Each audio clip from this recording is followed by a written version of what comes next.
Jangan lupa untuk subscribe YouTube channel Metro TV News dan nyalakan notifikasinya.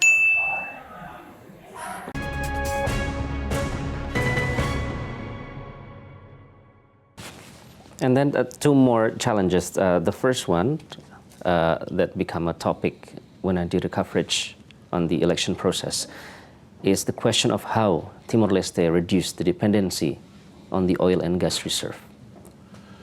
Well, as long as we have oil and gas and other minerals, we will continue to make use of them to finance a non-oil economy, a non-gas economy.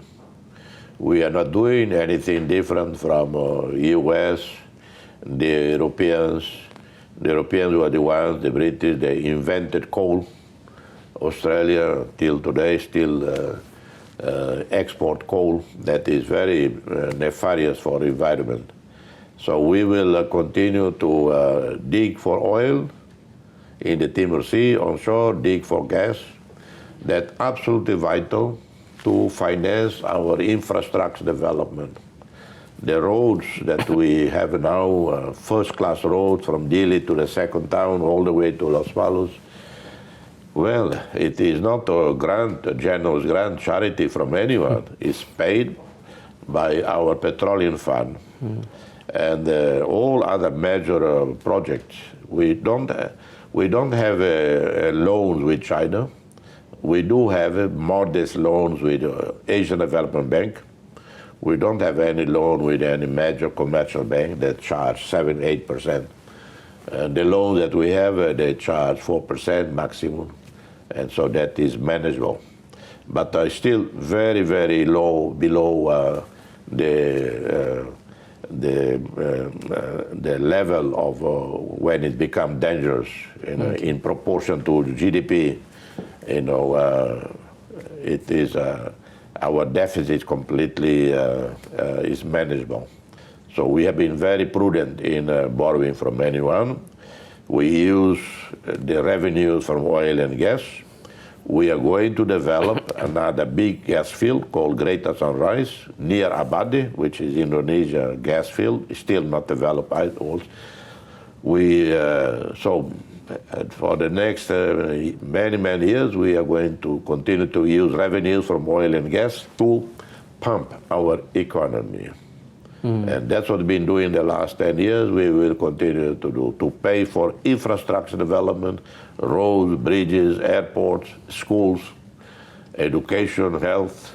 And Timor is completely virgin, so no competition. If some company come to Indonesia, well, they face some conglomerates, Indonesia conglomerates, competition. It's not like, they are going to be able to be operating without competition from Indonesian companies or others, foreign companies already here. So the same with other ASEAN countries. So that's part of your effort in inviting the foreign investors, including from Indonesia. Including from Indonesia, as I mentioned with President Jokowi, want the investors from Indonesia. Okay, and then in our last interview, you mentioned about building the synergy between East Nusa Tenggara province with Timor Leste. What do you mean by that specifically, Mr. President? The central government, Jakarta, as well as the provincial government entity, very keen to upgrade the economic relationship. President Jokowi is the one who came up with the idea of an industrial park on the East Timorese side. That absolutely matched with my own ideas. And during the election campaign, I told voters in the border region, I said, I will focus on turning this region a dynamic economic zone. And almost by telepathy, President Jokowi was thinking the same. When he mentioned that, I said, well, this is exactly what I promised the people of Swai. So the interests completely match. But there are other things that we need to do. The infrastructure in the area, the roads are miserable. And those people deserve more attention and quick. At the same time, of course, President Jokowi also mentioned he would like to see air connectivity, maritime connectivity, Dili, Kupang, Dili, Darwin, and more airline connectivity as well. So I think with President Jokowi's vision and leadership and our government a very proactive approach to economics,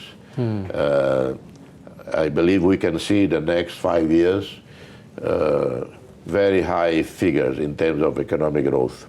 Okay. But economic growth cannot be too high.